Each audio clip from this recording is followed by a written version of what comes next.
ফরজ গোসল না করে কাজকর্ম করলে সংসারে কোনো অমঙ্গল হবে কিনা? ফরজ গোসল না করে কাজকর্ম করলে সংসারে অমঙ্গল হবে কিনা? উত্তর হলো, এটার সাথে সংসারে মঙ্গল বা অমঙ্গল হওয়ার সম্পর্ক নাই। গোসল ফরজ হলে দেরি না করে তাড়াতাড়ি গোসল করে ফেলা উচিত। যদি আপনি গোসল ফরজ হয়েছে ধরুন রাত 12টায়, আপনি ফজরের আগ পর্যন্ত তো আরো কয়েক ঘন্টা আছে, এখন করতে চাচ্ছেন না, ওকে, তাহলে আপনি অজু করে শুয়ে পড়েন। বা অন্য কাজ করতে চাচ্ছেন, ফজরের পরে আপনার গোসল ফরজ হয়েছে, এখন জোহর তো আর অনেক দেরি, পরবর্তী ওয়াক্তের নামাজের আগে তো অবশ্যই গোসল করতে হবে, কিন্তু আপনার হাতে 4-5 ঘন্টার সময় আছে, আপনি এখন চাচ্ছেন আস্তে ধীরে পরে গোসল করবেন, ওকে, জায়েজ আছে।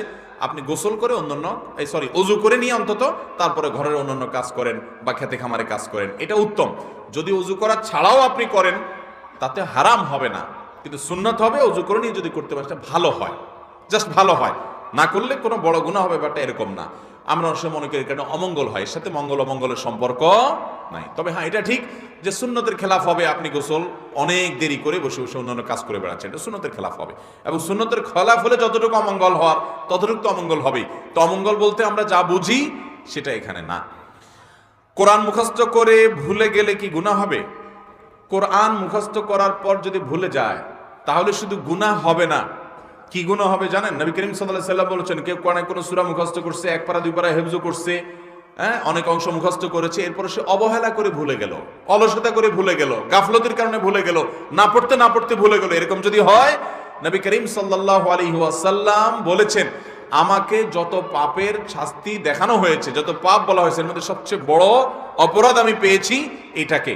অর্থাৎ কোরআন ইচ্ছাকৃতভাবে না তেলাওয়াত করতে করতে ভুলে যাওয়ার কারণে যে গুনাহ হয় সেই গুনাহকে, এটা এরকম গুনাহ, জঘন্য গুনাহ। তবে হ্যাঁ, কারোর স্মৃতিশক্তি দুর্বলতা আছে, মুখস্থ শক্তি দুর্বল, বেচারা পারে নাই, এই জন্য ভুলে গেছে, তার কারণে কি হবে না? গুনাহ হবে না। মৃত মানুষ কি নিজে থেকে স্বপ্নে দেখা দিতে পারে? আমরা অনেকে মনে করি যে আমার বাবা মারা গেছেন, মা মারা গেছেন, তিনি স্বপ্নে আসতেছেন না কেন, তিনি বোধহয় আমার উপরে নাখোশ হয়ে আছেন, আমরা এরকম মানুষের মনে করি। আসলে মৃত ব্যক্তি তিনি আপনার সাথে স্বপ্নে দেখা দেওয়া না দেওয়া এটা তার নিয়ন্ত্রণে সবসময় নয়, এটা তার নিয়ন্ত্রণে নয়, বরং এটা আল্লাহ তাআলার ফয়সালা।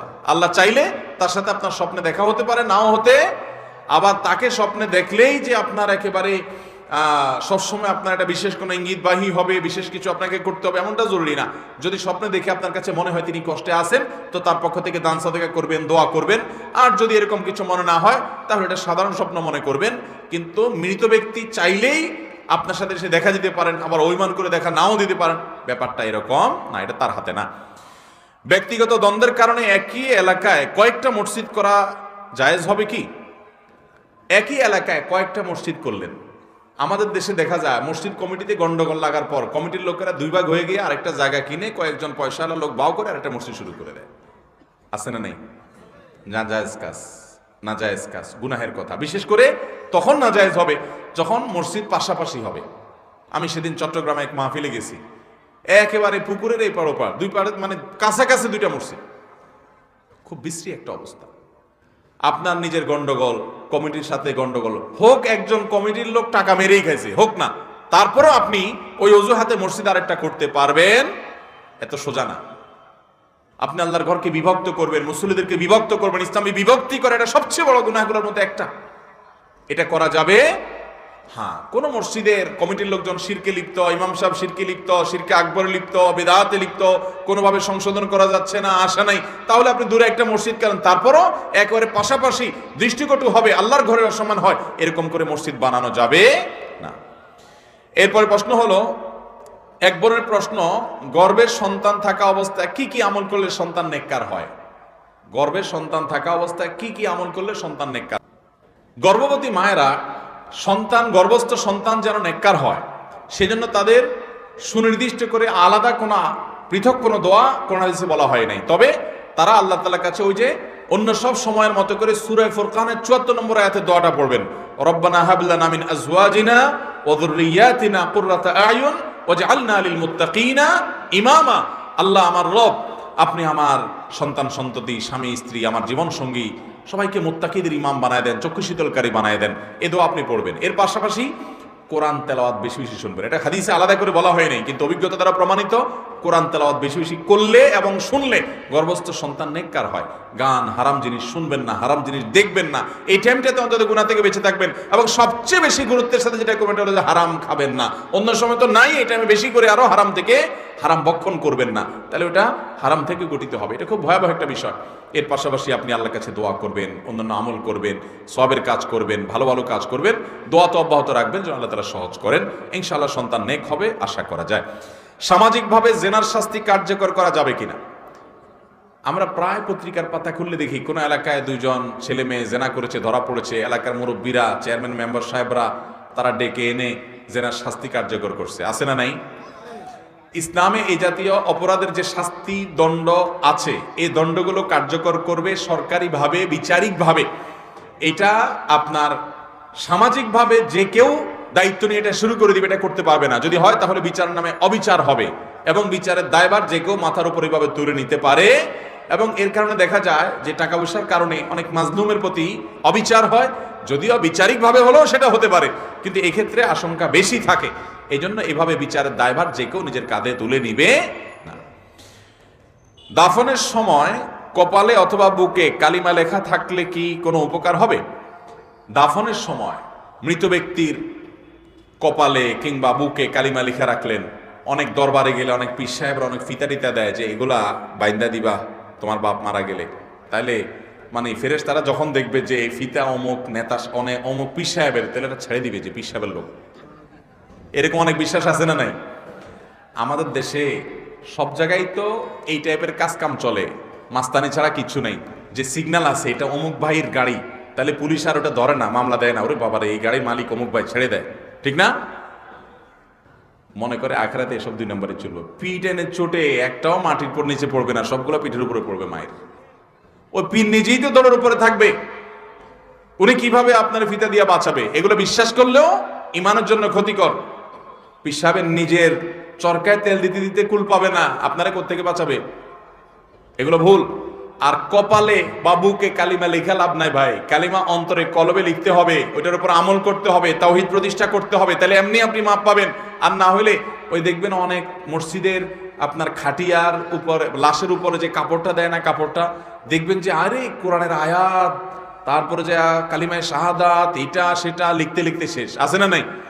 ও ভাই, এই লোকটা সারা জীবন কোরআন মতো যদি চলে থাকে, কোরআনের কথা যদি সে শুনে থাকে, কোরআন যদি তিলাওয়াত করে থাকে, তো আজকে কিচ্ছু দরকার নাই, কোরআন তার ভিতরে আছে, এটা তার উপকারী দিবে। আর যদি না থাকে তো গোটা কোরআনের কাগজ দিয়ে মোনায় দিলেও কোনো লাভ হবে, কারণ তার আমলটাই হলো আসল।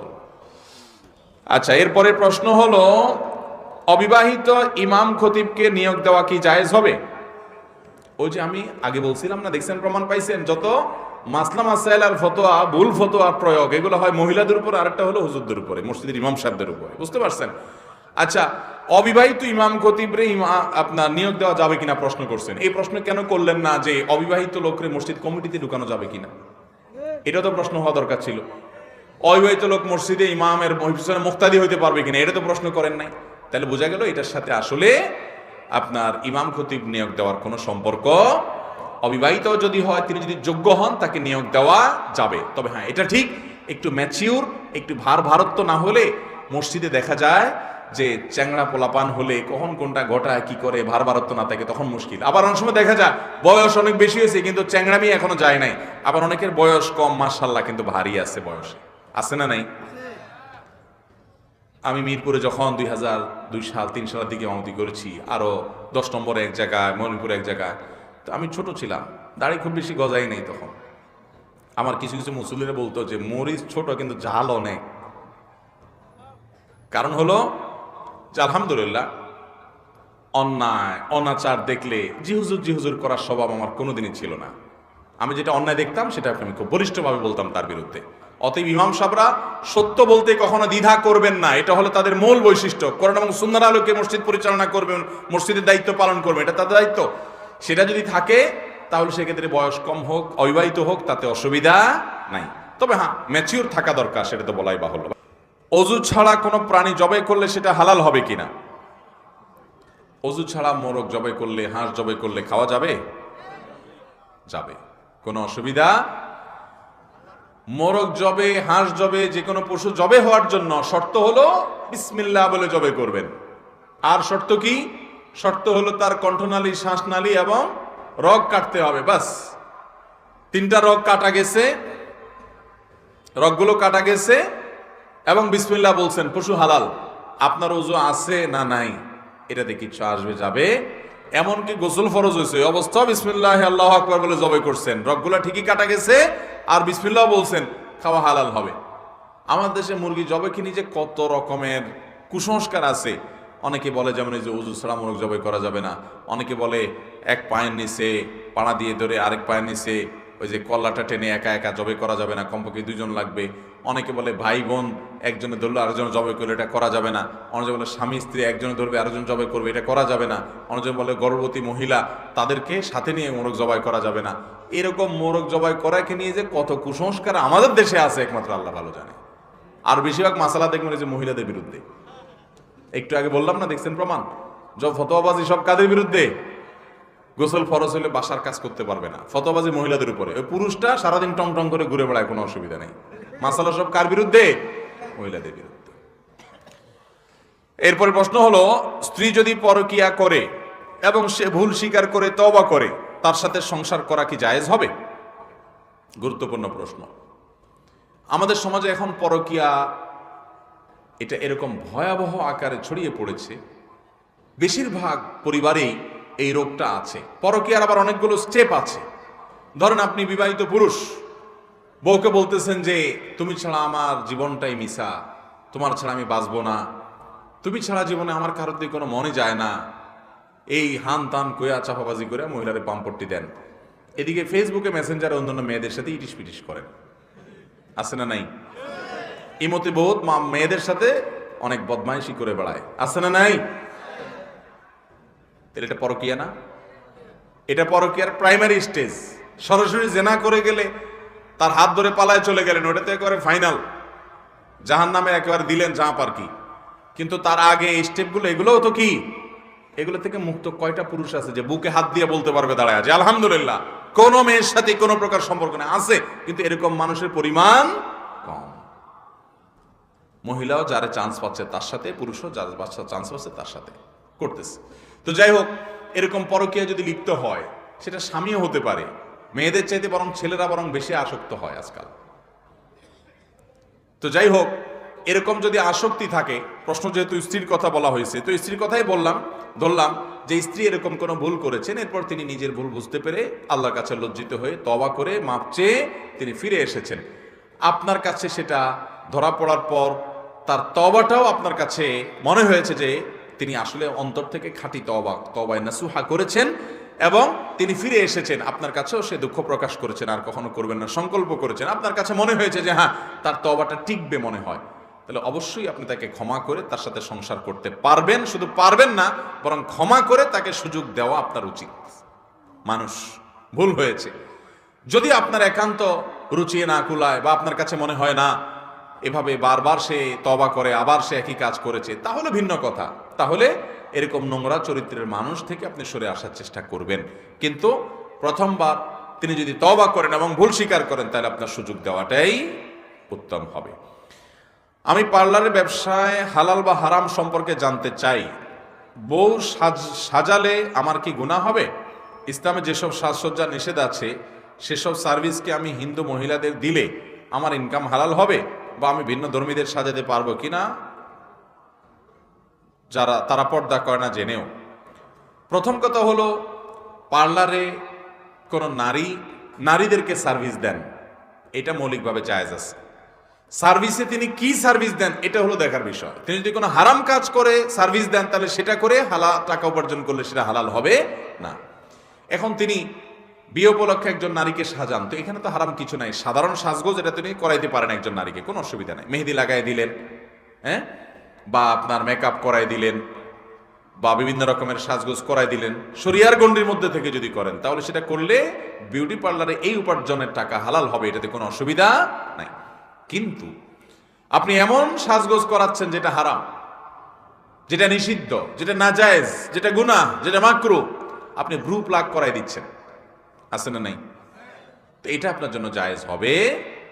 আপনি ওখানে কাজ করলে বলবেন যে আমি এটা করব, এটা করতে পারবো না, এটা অন্য কাউকে দিয়ে করেন, এটা আমি করতে পারবো না, আমি এইটুকু করতে পারবো, অতএব সেটা আপনি করবেন।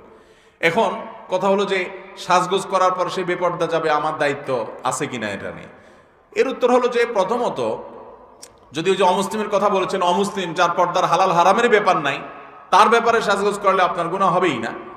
আর যদি মুসলিম নারী হয় এবং সে সাজগোজ করে বাসায় থাকতে পারে, বিয়ের মধ্যে মহিলাদের আলাদা আয়োজন হয়, সেখানে থাকতে পারে, এরকম বহুমুখী সম্ভাবনা আছে, তো আপনি সাজগোজ করাতে কোনো অসুবিধা নাই। সে এর মাধ্যমেও যদি যে গুনাহ করে, বেপরদিগি করে, তো সে আল্লাহর কাছে দায়ী থাকবে। আপনি যেটা করছেন এটা হালাল কিনে চলো দেখার বিষয়। জামাতে মুসল্লিরা কখন দাঁড়াবে? জামাতের জন্য যখন একামত হয়, মুসল্লিরা কখন দাঁড়াবে? আমাদের দেশে অনেকে দেখবেন বসে থাকে, ওই মুয়াজ্জিন সাহেব হাইয়া আলাস সালাহ, হাইয়া আল ফালাহ, কাদ কামাতিস সালাহ বলার আগ পর্যন্ত উঠে না। আছে না এরকম কিছু মানুষ? এটা ভুল।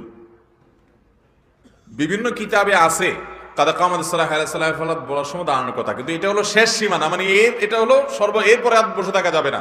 এর মানে এই না যে ওই টাইমে গিয়ে আপনি দাঁড়াবেন, বরং যখন দাঁড়াইলে কাতারটা সোজা করতে সুবিধা হয় তখনই দাঁড়াইতে হবে। ইমাম সাহেব দাঁড়ায় যাচ্ছে, মুয়াজ্জিন সাহেব দাঁড়ায় গেছে, আপনি শুরু বুঝতে পারতেছেন এখন কাতার সোজা হবে, আপনি তখনই দাঁড়ায় যান। তাহলে আপনি কাতার সোজা করবেন, ডানে বামে আঁকা বাঁকা আছে কিনা দেখবেন। এটা তো গুরুত্বপূর্ণ অংশ, নামাজের অংশ কাতার সোজা করা। আপনি একবার শেষ মুহূর্তে উঠলে কিভাবে কাতার সোজা করবেন? তো এই জন্য ওই হাইয়া আলাস সালাহ, হাইয়াল ফালাহ বা কাদ কামাতিস সালাহর জন্য বসে থাকা, ওর আগে দাঁড়ানো যাবে না, ওই টাইমে দাঁড়ানো উত্তম। এটা যারা মনে করছেন তারা ভুল করছেন। এটা হলো শেষ সময়, কিন্তু আগে থেকে দাঁড়িয়ে যেতে পারেন বা দাঁড়িয়ে যাওয়া উচিত। আমার আব্বা অ্যাক্সিডেন্টে মারা গেছেন কাভার ভ্যান গাড়ির সাথে। আমরা দুঃখ সইতে না পেরে তার বিরুদ্ধে মামলা করি। এখন আইনগতভাবে আমাদেরকে 1 লক্ষ টাকা দিতে চায়। এই টাকা নেওয়া কি হারাম না হালাল? আর আমার আব্বা কি শহীদি মর্যাদা পাবে আমরা এই টাকা নিলে? আমরা দোয়া করি এই ভাইয়ের বাবাকে আল্লাহ তাআলা মাগফিরাত নসিব করুন।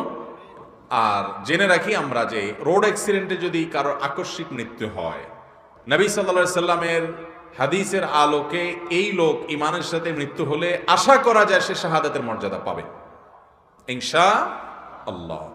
কারণ নবী সাল্লাল্লাহু আলাইহি সাল্লাম বলেছেন আশ-শাহীদু খামসুন, কোন কোন আছে আশ-শাহীদু সাবউন আও তিসউন গায়রু শাহীদি ফি সাবিলিল্লাহ। আল্লাহর রাস্তায় যারা জীবন উৎসর্গ করেন তারা ছাড়াও আরো বিভিন্ন প্রকারের শহীদ আছে। এর ভিতরে পানিতে ডুবে মরলে, আগুনে পুড়ে মরলে, কোনো দেয়াল চাপা পড়ে, ওয়াল চাপা পড়ে, ভূমিকম্পে সে মারা গেলে, এরকম রোড অ্যাক্সিডেন্ট ইত্যাদিতে এটাও চাপা পড়ে মারা যাওয়া, এগুলোর মাধ্যমে আল্লাহ তাআলা শাহাদাতের মর্যাদা দিবেন আশা করা যায়। এখন ওই যে মূল প্রশ্নটা, মারা গেছে যার গাড়িতে অ্যাক্সিডেন্ট করে, তার কাছ থেকে 1 লক্ষ টাকা জরিমানা আদায়ের যদি বিচারিক ফায়সালা হয়, সেটা নেওয়া জায়েজ হবে কিনা? এর উত্তর হলো, ইসলামী শরিয়ার বিধান আমরা যদি শুনি অনেকে অবাক হয়ে যাব, সুবহানাল্লাহ। এই বিধান রোড অ্যাক্সিডেন্ট কমানোর জন্য যে কত বড় কার্যকর, এটা যদি আমাদের সমাজে কার্যকর হতো তো রোড অ্যাক্সিডেন্ট দেখতেন যে বেশিরভাগ হতো না। যদিও রোড অ্যাক্সিডেন্টের জন্য সবসময় গাড়িওয়ালারাই দায়ী না। আমাদের দেশে রোড অ্যাক্সিডেন্ট হলে কেউ ধরেন মারা গেল বা কেউ আহত হলো, গায়ের নিচে চাপা পড়ে, চোখ বন্ধ করে আমরা গাড়িওয়ালাকে ধরে দোলাই শুরু করে দিই, ঠিক না বে ঠিক? এটা আমাদের অনেক বড় অবিচার। সবসময় গাড়িওয়ালাদের দোষ থাকে না ভাই, বরং অনেক অ্যাক্সিডেন্ট বিশেষ করে দৌড় দিতে গিয়ে যে গায়ের নিচে পড়ে, এগুলো বেশিরভাগই ওই পথচারীর দোষ, গাড়িওয়ালার দোষ থাকে না। উল্টা পাল্টা যদি আপনি দৌড় দেন, গাড়িওয়ালা তো চাইলেই যখন তখন ব্রেক করতে পারেন না। হার্ড ব্রেক, অতিরিক্ত হার্ড ব্রেক করলে গাড়ি উল্টে সব যাত্রী সহ মারা যেতে পারেন। চাইলেই তিনি বা ব্রেক করতে পারেন না, কিন্তু অনেক পথচারী আছে দেখা দেখি নাই, দেয় দৌড়, এরপর অ্যাক্সিডেন্ট হয়। যাই হোক, যদি চালকের ভুলের কারণে মানুষ মারা যায়, চালকের ভুলের কারণে, তাহলে এটাকে বলা হয় ইসলামের শরীয়তে কতলে খতা বা ভুলবশত হত্যা। এই কতলে খতার কারণে ইসলামের শরীয়তের বিধান হলো দিয়ত দিতে হয়। দিয়ত মানে রক্তপণ। এই রক্তপণটা কত জানেন? 100 ওটের মূল্য। কত ওটের মূল্য? 100 ওটের মূল্য। বিভিন্ন সাইজের ওট হবে, কিছুটা ছোট, কিছু মাঝারি, কিছু বড়, এরকম সব রকমের সাইজের ওট মিলিয়ে 100 ওটের মূল্য দিতে হবে নিহত ব্যক্তির পরিবারকে। এটা হল ইসলামের নির্দেশ। সৌদি আরবে এই নির্দেশটা এখনো কার্যকর আছে বিচারিকভাবে, যার কারণে কোনো মানুষ যদি সেখানে মারা যায় আর যে ড্রাইভার যদি তার ভুল হয়ে থাকে, তাহলে তার উপরে এই 100 ওঁটের মূল্য দেওয়াটা আবশ্যক হয়ে যায়। 100 ওঁটের মূল্য, এভারেজ একটা ওঁটের মূল্য যদি ছোট বড় মিলে যদি এভারেজে 5,000 টাকা হয়, তাহলে 100 ওঁটের মূল্য হয় 5 লক্ষ সৌদি রিয়াল। 5 লক্ষ সৌদি রিয়াল মানে বাংলাদেশ টাকায় কত এখন? 30 টাকা করে রিয়ালের দাম। 5 লক্ষরে 30 দিয়ে গুণ দিলে কত দাঁড়াবে? 1.5 কোটি টাকা। 1.5 কোটি টাকা একজনের জন্য। যদি রোড অ্যাক্সিডেন্টে 10 জন মারা যায় তো প্রত্যেকের এরকম করে দিতে হবে। আপনারা মনে করবেন এটা তো হাস্যকর, এটা কি কোনোদিন সম্ভব? ভাইরা আমার, আমি নিজে এরকম বহু বিচারের সাক্ষী ছিলাম। কেন বিচারের সাক্ষী ছিলাম? কারণ আমি সৌদি আরবে যেহেতু মোতারজেম বা ট্রান্সলেটর এবং প্রিচার হিসাবে ইসলামিক অ্যাফেয়ার্স মিনিস্ট্রির অধীনে যে ইসলামিক সেন্টার, দাওয়া সেন্টার, সেখানে কাজ করেছি। মাঝে মধ্যে বিভিন্ন বিচারকদের বিচার কাজে আমাদেরকে ডাকা হতো। বাঙালি আসামি বা বাঙালি বাদী হলে তখন তারা তো ভাঙা ভাঙা আরবি জানতো, তো আমাদেরকে অনেক সময় জজ সাহেবরা ডাকতেন তাদের এই কাজে সহায়তার জন্য। তো এরকম কয়েকটা মামলায় আমি দোবাসী হিসাবে গিয়েছি। আমার জানা আছে, যদি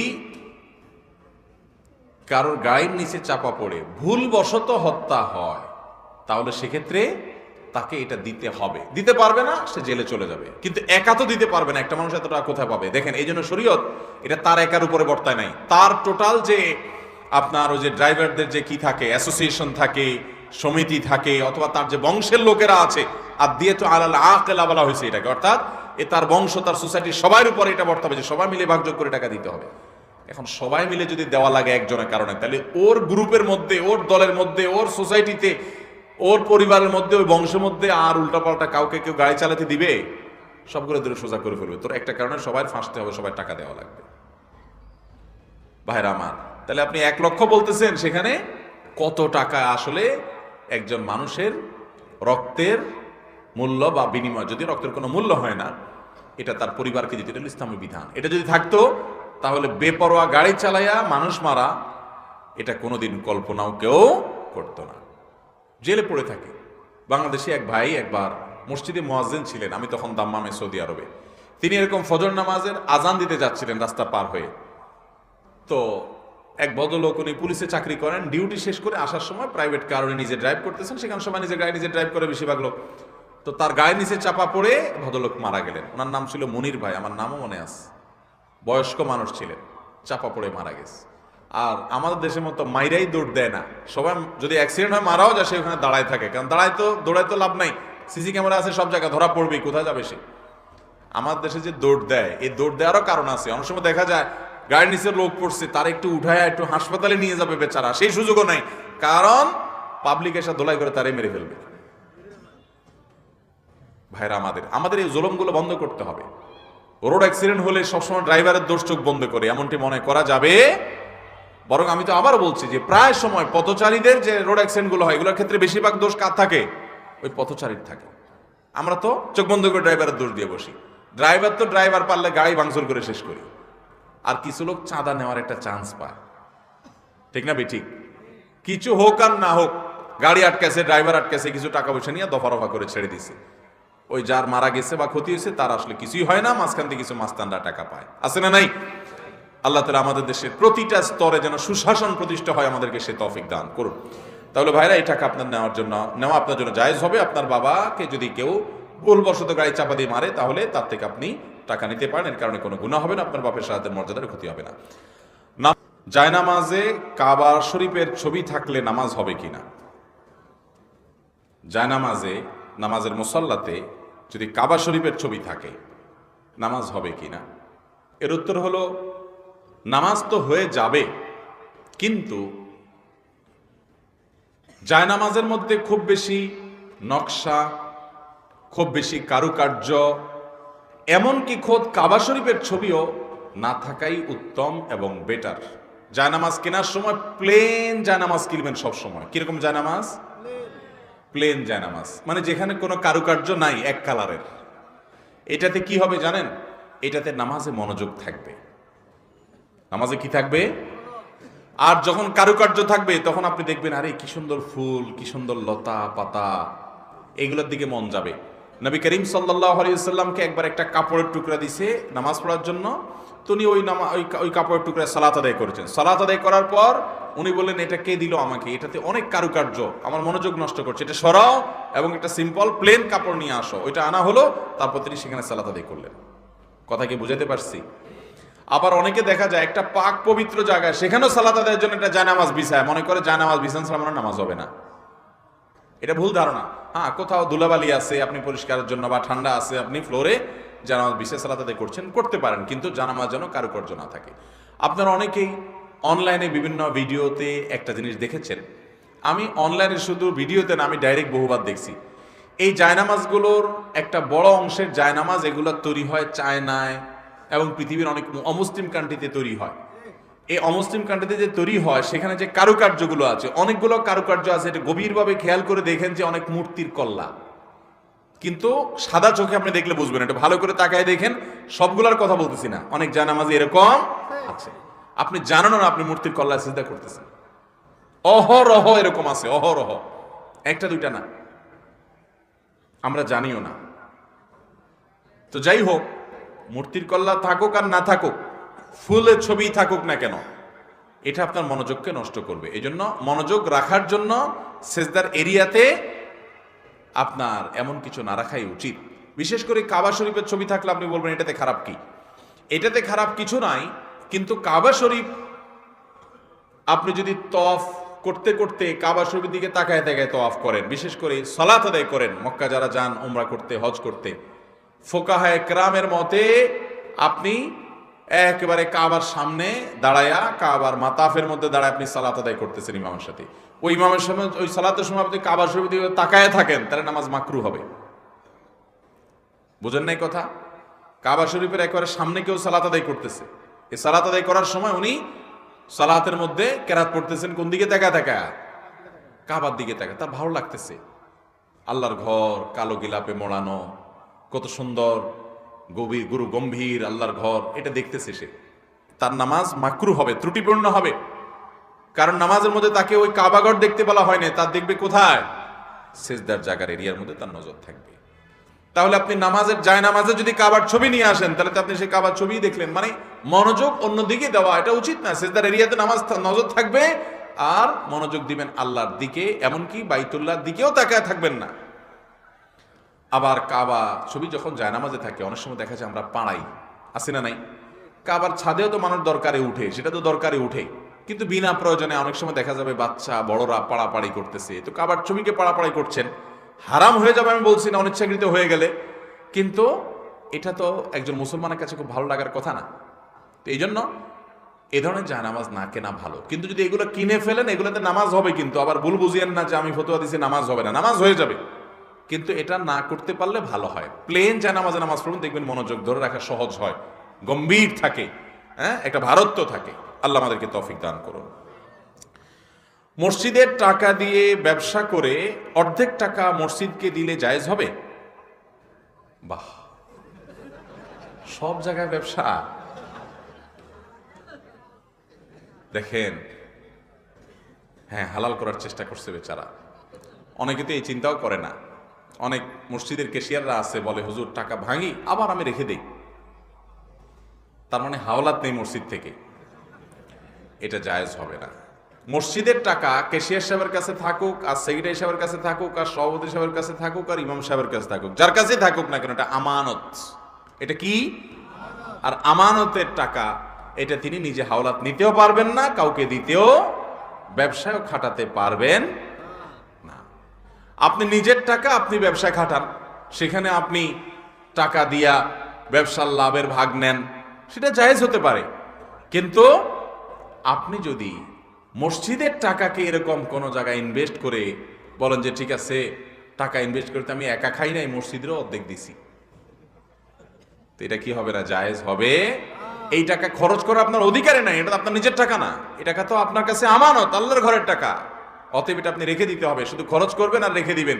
আপনি চাইলেও এটা হাওলাত দিতে বা নিজে হাওলাত নিতে বা কোনো ব্যবসায় খাটাতে পারবেন। অনেক মসজিদ কমিটির লোকেরা আছে, অনেক মাদ্রাসা কমিটির লোকেরা আছে, অনেক মানুষ আছেন যারা মসজিদের টাকা তাদের কাছে থাকে, লাখ লাখ টাকা পড়েই তো থাকে, তো ঠিক আছে আমি একটু কাজে লাগাই, আছে না নাই? হারাম, গুনাহ হবে। লা দীন লিমাল্লা আমানাত আলাহ, যার মধ্যে আমানতদারিতা নাই তার কোনো দিনদারি নাই। এরপরে প্রশ্ন হলো, বিধবা মহিলা লাল কাপড় পরতে পারবে কিনা? বিধবা মহিলা, স্বামী মারা গেছেন, উনি কি কালারফুল কাপড় পরতে পারবেন? আপনাদের কি জানা আছে?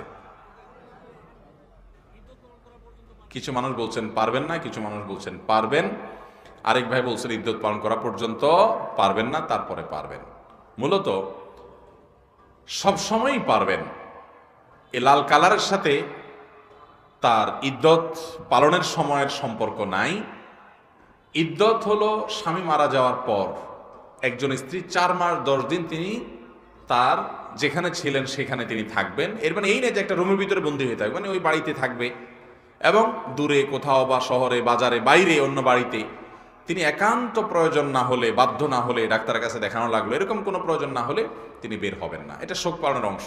এই টাইমটাতে তিনি সাজগোজ করবেন না, অলংকার পরবেন না। এই যে সাজগোজ না করা, এর অংশ হিসাবে এমন শাড়ি এমন কাপড় চোপড় পরবেন না যেটা সাধারণত মানুষ যে বিয়ে বাড়িতে গেলে কোথাও গেলে পরে।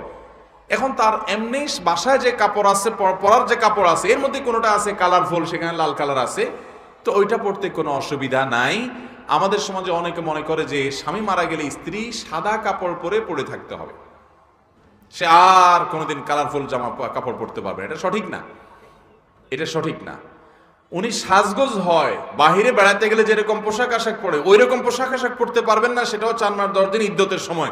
এরপরে তো তিনি মুক্ত, অন্য 10 জন মানের মতো যে কোনো পোশাক তিনি শরিয়ার গণ্ডির মধ্যে থেকে যে কোনো কালার চয়েস করে পড়তে পারবেন, কোনো অসুবিধা। কিন্তু যখন ইদ্যতের মধ্যে থাকবেন তখন তিনি সাজসজ্জা এটা পরিহার করবেন। এর মানে এই না যে একটা কাপড় কালারফুল থাকে এটা পড়তে পারবেন না। একটা শাড়ি তিনি, একটা 3 পিস তিনি অন্য সময় পরেন, স্বামী মারা যাওয়ার পরে, অর্থাৎ বাসার ভেতরকার কাপড় এটা, ওইটা পরছে, ওটার মধ্যে লাল কালার আছে, কোনো অসুবিধা। আমাদের দেশে অনেক সময় আমরা বলি না সাদা কাপড় পরে থাকতে হবে। ওই যে হিন্দুদের মধ্যে সতীদাহর প্রথা ছিল যে স্বামী মারা গেলে সাথে বউ মরে যেতে হবে, তাকেও চিতায় আপনার পুড়িয়ে ফেলতে হবে। মুসলমানদের মধ্যেও এই টাইপের না হলেও যে সারা জীবন সাদা পরে থাকতে হবে, সে আর কালারফুল পড়তে পারবে না, হান পারবে না, তান পারবে না, এগুলো চলে আসছে। আমাদের দেশে যত ভুয়া মাসআলা আছে, ভুয়া মাসআলা, ভুয়া ফতোয়া যত আছে, এগুলো সব 2 শ্রেণীর মানুষের উপরে মানুষ খাটায়। এক হলো মসজিদের ইমাম সাহেব, আর একটা হলো মহিলা। বুঝেন নাই কথা? যত ভুয়া মাসআলা আছে সব কাদের উপরে খাটায়? ইমাম সাহেব এটা করতে পারবে কিনা, ইমাম সাহেব ওইটা করতে পারবে কিনা, ইমাম সাহেব ওইদিকে তাকাতে পারবে কিনা, এমনি বসতে পারবে কিনা, অমনে শুইতে পারবে কিনা। মুসল্লিরা সব মুফতি কার বিরুদ্ধে? ইমাম সাহেবের বিরুদ্ধে। আর পুরুষরা সবাই মুফতি মহিলাদের বিরুদ্ধে। অবশ্য মহিলাদের বিরুদ্ধে পুরুষদের চাইতে মহিলারা নিজেরা ফতোয়াবাজি আরো বেশি করে। বউয়ের বিরুদ্ধে শাশুড়ি সবচেয়ে বেশি ফতোয়া দেয়, ঠিক না? ঠিক। অতএব ভুল ফতোয়া দেওয়া যাবে না। ভাইয়ের আমার, প্রশ্নের উত্তর দিলে তো সারা রাত দেওয়া যাবে, কারণ অনেক প্রশ্ন এখনো রয়ে গেছে। কিন্তু আমাদেরকে ফজরের সালাত আদায় করতে হবে, যেহেতু কালকে জুমার দিন। জুমার দিনের ফজরের সালাতের ফজিলত জানেন তো আপনারা? জানেন? কার জানা আছে দেখি হাত তোলেন। দাঁড়ান ভাই, ওই যে ভাই হাত তুলছে, দাঁড়ান, ওই ভাই দাঁড়ান। হ্যাঁ, কি ফজিলত ভাই জুমার দিন ফজরের সালাতের জামাতের সাথে? নামাজের মধ্যে সবচেয়ে উত্তম নামাজ হলো জুমার দিনের ফজরের সালাত জামাতের সাথে পড়া। এটা আপনি কিভাবে জানছেন? মানে কোথা থেকে আপনি এটা, কোন কিতাব থেকে পড়েছেন নাকি? মাশাআল্লাহ, মাশাআল্লাহ। আসেন, আপনি পুরস্কার নিয়ে যান, আপনার জন্য পুরস্কার আছে, আসেন। জাযাকুমুল্লাহ খাইর। এই ভাই যে হাদিসটা বলছে আপনারা অনেকে শুনেন না, যেহেতু উনি মাইকে বলেন না, আমি বলে দিচ্ছি। নবী সাল্লাল্লাহু আলাইহি ওয়াসাল্লাম বলেছেন, আফদালুস সালাওয়াতি ইনদাল্লাহি সালাতুল ফজরি ইয়াউমাল জুমআতি মাআল জামাআহ। অর্থাৎ সাধারণ 5 ওয়াক্ত ওয়াক্তিয়া নামাজগুলোর ভিতরে সবচেয়ে উত্তম নামাজ হলো জুমার দিনের ফজরের নামাজ জামাতের সাথে পড়া। তাহলে চেষ্টা করবো না সবাই ইনশাআল্লাহ? আসেন ভাই, আপনি পুরস্কার নিয়ে যান। জাযাকুমুল্লাহ খাইর, বারাকাল্লাহু ফিকুম। আল্লাহ তাআলা আপনাকে আমলের তৌফিক দান করুন। আপনার বাবা মা বেঁচে আছেন? আহা, আল্লাহ ওনাদের প্রতি রহম করুন। কি করেন আপনি? ইঞ্জিনিয়ার মানুষ। আপনার ফেসবুক আইডি আছে? টিপাটিপি কি পরিমাণ করেন? আনইনস্টল করে দিছেন তো আপনি ফেরেশতা, আপনার কোনো বই দেওয়া উচিত না। বই দিব তো যাদের একটু আমল টামল কম তাদেরকে। আচ্ছা ঠিক আছে, আপনাকে আমি একটা বই দেই। আমাদের আসুন্নাহ ফাউন্ডেশন থেকে প্রকাশিত রমাদান প্ল্যানার, এই বইটা এখনো মার্কেটে এখনো যাই নাই, মাত্র ছাপায় আসছে, অল্প কয়েকজনকে আমরা মাহফিল টাফিলে দিছি আলহামদুলিল্লাহ। এটা রমজানের প্রতিদিনের জন্য কিছু প্ল্যান দেওয়া আছে, একটা হাদিস, একটা আয়াত, এগুলো কোনো কোরআন হাদিসে দেওয়া জিনিস না, জাস্ট আমাদের আমলের সুবিধার জন্য আমরা প্ল্যান পরিকল্পনা ডায়েরির মতো করে নিয়েছি। জাযাকুমুল্লাহ খাইর, এটা আপনার জন্য হাদিয়া। শুকরান, বারাকাল্লাহ ফিকুম। ওয়ালাইকুম আসসালাম রাহমাতুল্লাহ। ভাই, আমরা এতক্ষণ যা শুনলাম এটার এখন সবক শুনাইতে হবে। আমার লাগাই দিছেন, আমি শুধু ওয়াজ করে চলে যাবো আর আপনার কানসু করে বাসা চলে যাবেন, এটা হবে না, এখন শুনাইতে হবে। রাজি আছেন তো ইনশাআল্লাহ? অল্প কয়েক মিনিটের ভিতরে আমি সেরে ফেলবো ইনশাআল্লাহ বিদিনিল্লাহ। আমি একটু আগে এই মাত্র একটা প্রশ্ন উত্তরে বলেছিলাম, একজন নারী গর্ভাবস্থায় তার গর্ভের সন্তান যেন নেককার হয় তার জন্য কিছু আমলের পরামর্শ দিয়েছিলাম। এই পরামর্শগুলো বলতে পারবেন, পাশাপাশি কোরআন হাদিসে আলাদা কোনো আমল দোয়া বলা আছে কিনা। আমি কি বলছি? ওই ভাই আগে হাত তুলছে, লাল, দাঁড়ান দাঁড়ান দাঁড়ান, উত্তর, এই যে এই ভাই আগে হাত তুলছে, বলেন। আমরা জবাব দেবো না, শুধু হাত তুলবো, বল ভাই কি?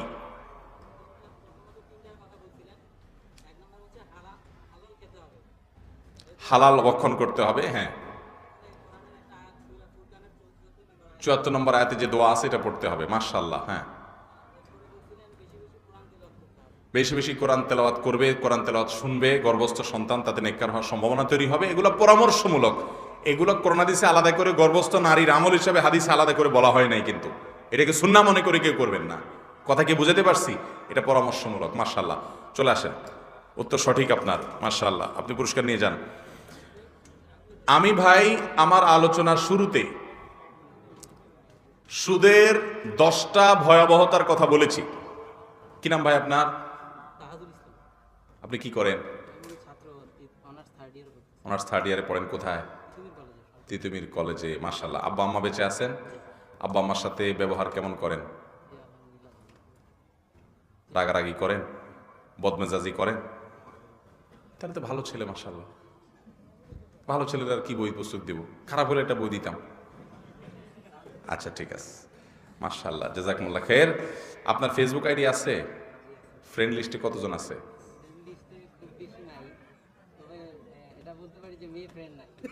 মেয়ে ফ্রেন্ড নাই। কত ঘন্টা সময় ব্যয় করেন ফেসবুকে আনুমানিক ডেইলি? বেশি হয়ে যায়। রাত্রে শুতে শুতে ফেসবুক টিপাটিপি করে সব বন্ধুদের হক আদায় করতে করতে কয়টা বাজে আনুমানিক? হাসতেছেন, বেশিরভাগই এই রোগের রোগী, আমি তো জানি। ঠিক আছে, তাহলে আপনাকে, কারণ আপনার রোগ অনুযায়ী তো ওষুধ দিতে হবে, আমি রোগটা বাইর করে নিছি আর কি। এই জন্য আপনার জন্য টাইম ম্যানেজমেন্ট বইটা গিফট করলাম আমি, হাদিয়া। ঠিক আছে, এই বই আগাগোড়া পড়বেন, সময়ের মূল্য বুঝতে পারবেন। ফেসবুক যে আমাদের জীবনের কত শত হাজার ঘন্টা নিয়ে যায়, কত হাজার ঘন্টা নিয়ে যায় আমরা জানি না ভাই। স্ক্রল করতেছি করতেছি করতেছি, আঙ্গুল ক্ষয় হয়ে গেছে টানতে টানতে। কি কি খুঁজতেছেন আপনি? জিজ্ঞেস করলে বলতে পারবেন? মনে হয় যে কিছু হারাই গেছে, তাই না ভাইরা আমার? একটা নির্দিষ্ট সময় টিপেন। হারাম জিনিস তো দেখবেন না, হালাল জিনিস অপ্রয়োজনে টিকবেন না। শয়তান প্রথমে ঢুকে কি দিয়ে? বলে যে ওয়াজ শুনবো, ওয়াজের নাম দিয়ে না ঢুকে, বেশিরভাগ ধার্মিক যুবকদেরকে ওয়াজ শোনার নাম দিয়ে ঢুকায়। এরপরে ওয়াজের সাথে কত আওয়াজ দেখে। আল্লাহ তাআলা আমাদেরকে বাঁচার তৌফিক দান করো। জি ভাই, এটা আপনার জন্য হাদিয়া, টাইম ম্যানেজমেন্ট। জাযাকুমুল্লাহ খাইর। আচ্ছা ভাই, আমি যেটা এর আগে প্রশ্ন করেছি, সুদের 10টা ভয়াবহতার কথা বলেছি, এই 10টা পয়েন্ট যে বলতে পারবে তাকে আজকে প্রথম পুরস্কারটা দিয়ে দিব আমি। যে লাল টুপিওয়ালা যুবক ছেলে, বাচ্চা ছেলে তো একেবারে, ভাই সামনে আসো, সামনে আসো, সামনে আসো। সাহস কত বড়, 10টা বলে দিতে পারবে? বলো দেখি।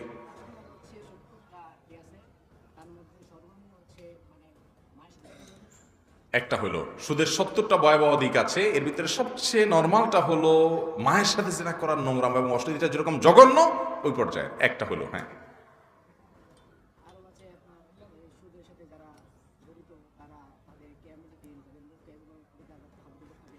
কিয়ামতের দিন তারা জিনে গ্রস্ত রোগীর মতো মাতালে মতো থাকবে। 2, তাদেরকে রক্তের সমুদ্রে তারা হাবুডুবু খেতে থাকবে, পাথরের আঘাত করা হবে, নবী সাল্লাল্লাহু আলাইহি ওয়াসাল্লামের স্বপ্নে দেখানো হয়েছে। 3, হ্যাঁ হ্যাঁ, 3টা হলো। হ্যাঁ হ্যাঁ,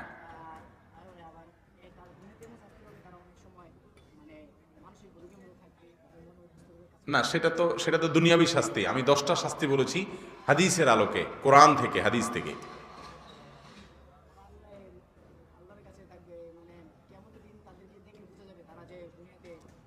এটা বলে ফেলেছেন, এটা হয়ে গেছে। একই পয়েন্টে আপনি বিভিন্নভাবে দাঁড় করালে তো হবে না। আর কে পারবে বলেন? 6টা, 10টা পারবে কেউ নাই? আছে? দাঁড়ান দেখি, না পারলে উল্টা টাকা দেওয়া লাগবে। রাজি আছেন চ্যালেঞ্জ নিতে? ইনশাল্লাহ আসেন। এ তো পয়সাওয়ালা ছেলে মনে হচ্ছে, এই জন্য চ্যালেঞ্জ নিয়ে দিছে। জি ভাই বলেন, বিসমিল্লাহ।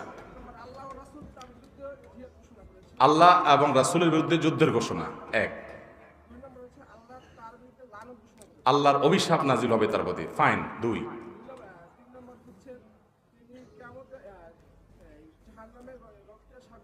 হাবুডুবু খেতে থাকবে, এটা তার শাস্তি হবে। তিন,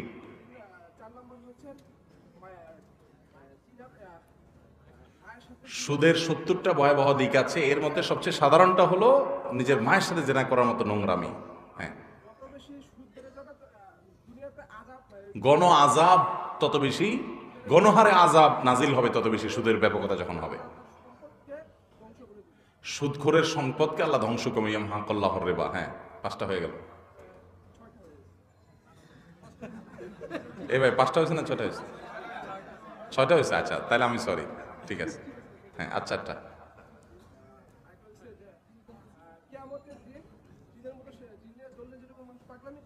সেরকম পাগলামি করতে থাকবে, এটাকে আগে বলা হয়েছিল একবার?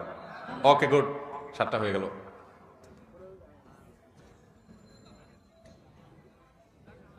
আল্লাহ তুমি সহজ করে দাও।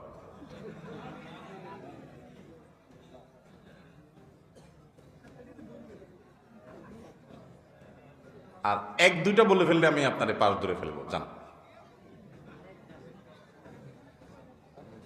আর একটা অন্তত বলতে পারলে পাশ ধরে ফেলবো, জান। আশেপাশে থেকে কেউ নকল সাপ্লাই করবেন না।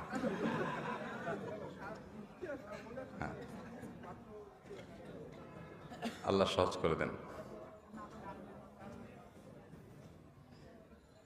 কি একটা বিপদ! এরকম বেজাল্লা হুজুর তো আর একটা আসে নাই, তো ওয়াজ করে আবার ওয়াজ শুনে ছাড়ে।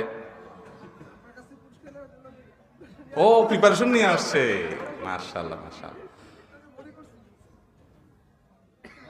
আচ্ছা ঠিক আছে, আপনাকে আর আমরা কষ্ট না দেই।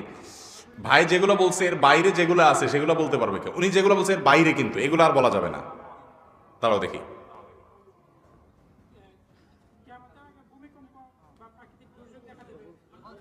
এটা হয়ে গেছে। বসো, এটা এই পয়েন্টে নাই। হ্যাঁ ওই ভাই, হ্যাঁ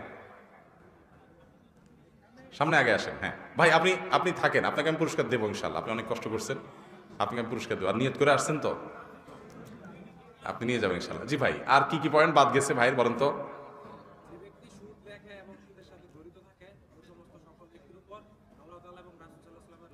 না, এটা তো চলে গেছে পয়েন্টের মধ্যে। কি একটা বিপদে ফেলাই দিলাম।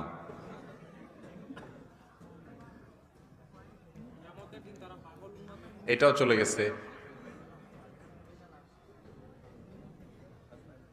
কে বলতে পারবে? Open for all. আচ্ছা ভাই, হ্যাঁ 7টা বিষয় ধ্বংসাত্মক অপরাধ বলেছেন, এর ভিতরে একটা হলো সুদ। হ্যাঁ, একটা হয়ে গেল। অনেকগুলো আছে, এর ভিতরে একটা হলো সুদের কারবার করা, সুদ খাওয়া। হ্যাঁ, 8টা হয়ে গেল। আর 2টা। আচ্ছা, সে একটা বলছে, আলহামদুলিল্লাহ, তারও পুরস্কার দেবো। আসো ভাই, আসো। হ্যাঁ, আর আর আর 2টা কে বলতে পারবে? বাবাজি সুবহানাল্লাহ, দাঁড়ান চাচা, দাঁড়ান। মাশাআল্লাহ, এটা বলা হয়েছে? বলা হয় নাই সেরকম বলেন।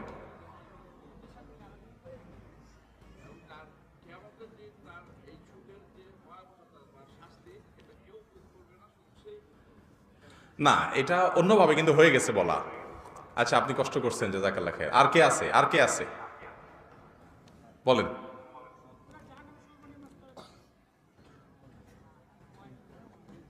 বলেন কোন কোন পয়েন্ট বাদ পড়ছে? 2টা পয়েন্ট শুধুমাত্র। একটা বলতে পারবেন? দাঁড়ান। হ্যাঁ, তাহলে আমার দোষ, আমি ছোট করে বলছি, সরি। ঠিক আছে, হতে পারে, আমি মানছি, হতে পারে। জাহিলি যুগের, আইয়ামে জাহিলিয়াতের সময়ের একটা সংস্কৃতি হলো এই সুদের কারবার তাদের মধ্যে ছিল। যে সুদের কারবার করবে সে জাহিলি যুগের ওই সংস্কৃতিটাকে ধরে রাখলো এবং প্রচলন দিল। এটা হলো সুদের একটা খারাপ দিক। আর একটা,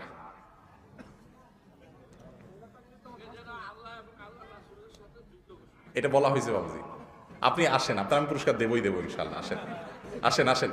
হ্যাঁ, না, এটা তো আল্লাহ নিষেধ করেছেন, তোমরা চক্রবৃদ্ধি আর সুদ খেও না। বলেন বলেন। না, এটা এটা 10 পয়েন্টের না। হ্যাঁ বলেন। আর কি, কে বলতে পারবে না? আচ্ছা আসেন, আপনার পুরস্কার নিয়ে যান। ওই হাত তুলছে ভাই, দাঁড়ান। আপনি দেখা যাবে বলাগুলো একটা বলে বসছে, চেষ্টা করতেছে, এটা একটা বড় স্যার। বাবাজি ঠিক বলছেন, এই যে যুবকরা চেষ্টা করছে, এটা একটা বড় অর্জন মাসা। হ্যাঁ, না, এটা আমি আমার বক্তব্যের মধ্যে বলেছি। কোরআন হাদিসের আলোকে আমরা বলতে হবে যে কোরআন হাদিসের মধ্যে নিষিদ্ধ আছে এবং কোরআন হাদিসের মধ্যে বলা আছে, এরকম পয়েন্ট বলতে হবে। সেটাও কোরআন কারীমের আয়াত আমি বলেছি। সুদের ভয়াবহতা, সুদের ক্ষতিকর দিক, এই সম্পর্কে বলতে হবে। এটা বলা হয়ে গেছে, তাই না? বলা হয়েছে না? এটা বলা হয়েছে। একটা পয়েন্ট, শুধু হ্যাঁ,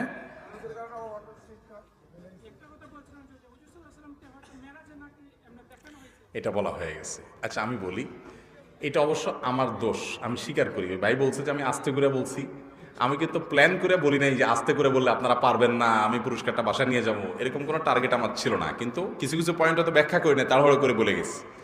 এর ভিতরে একটা পয়েন্ট হলো ইয়াহুদিদের সাথে সাদৃশ্য গ্রহণ করলো। আমি বলি নেই, তাহলে এটা আমার মিস্টেক। মাশাআল্লাহ, আসেন, আপনারা সবাই পুরস্কার নিয়ে যান। ইয়াহুদিদের সাথে সাদৃশ্য গ্রহণ করা হবে। বাবাজি আসেন। আরেকজন কে ছিল জানি, একটা পয়েন্টও যে বলতে পারছে। কি করেন আপনি? আব্বা আম্মা বেঁচে আছেন? মাশাআল্লাহ, আপনাকে মা মা মা এবং বাবা এই বইটা দিছি, আগাগোড়া পড়বেন। তাহলে আর আপনাকে এটা দেব না। আপনি কিসে পড়েন? মাস্টার্সে পড়েন। জবাব, একটা সুন্দর বই। ইসলামের বিরুদ্ধে অনেকগুলো সংশয়, বিভিন্ন সংশয়বাদীরা সৃষ্টি করে, নাস্তিকরা সৃষ্টি করে, সেটার জবাব। দারুণ একটা বই। আর বাবাজি আপনার জন্য গুনাহ মাফের উপায়, শাহাদ খান ফয়সালের লেখা, এটা আপনাকে হাদিয়া। জাযাকুমুল্লাহ খাইর। যুবক, কি করেন আপনি? লেখাপড়া করে, আপনাকে মামা বাবা এটা দেয়া। আর অটোগ্রাফ দাবি করেন না এখন এত রাত্রে। জাযাকুমুল্লাহ খাইর।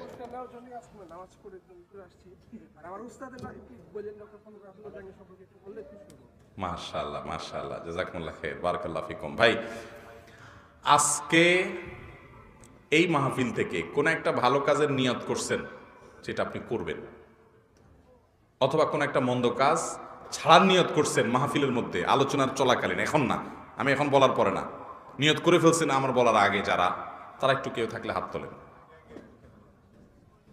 হ্যাঁ, এই কালো শাটালা ভাই, কি নিয়ত করছে বলো? তো এটার ওয়াজ তো আমি করি নাই। হ্যাঁ, আজকে করছি, একবার বলছি হালকা করে।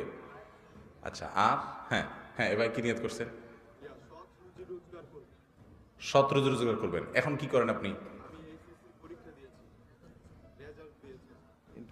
সরকারি চাকরি করলে গোষ্ঠ খাবেন না তো, চাকরি করবেন না তো দেশ চলবো কেমনে?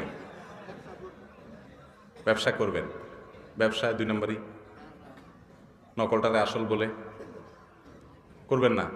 প্রতিজ্ঞা করছেন। বাবা কি করে?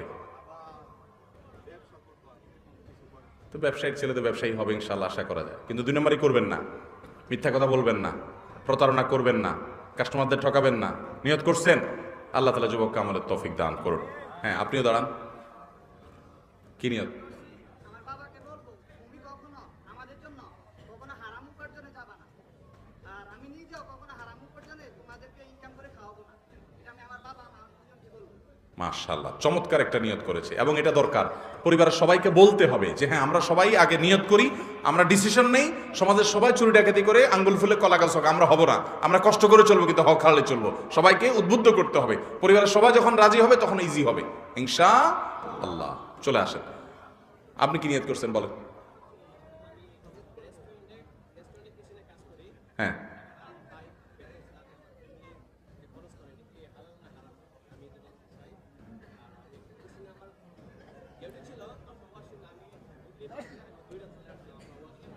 ডিউটি বাদ দিয়া।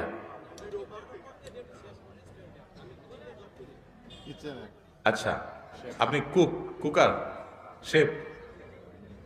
ও ভালো তো। তো আজকের মাহফিলের রান্নাবাড়া তো আপনার দিয়ে হয়ে যেতে পারতো। এখন কি মাসালা আপনার? কি মাসালা জানতে চাইছেন?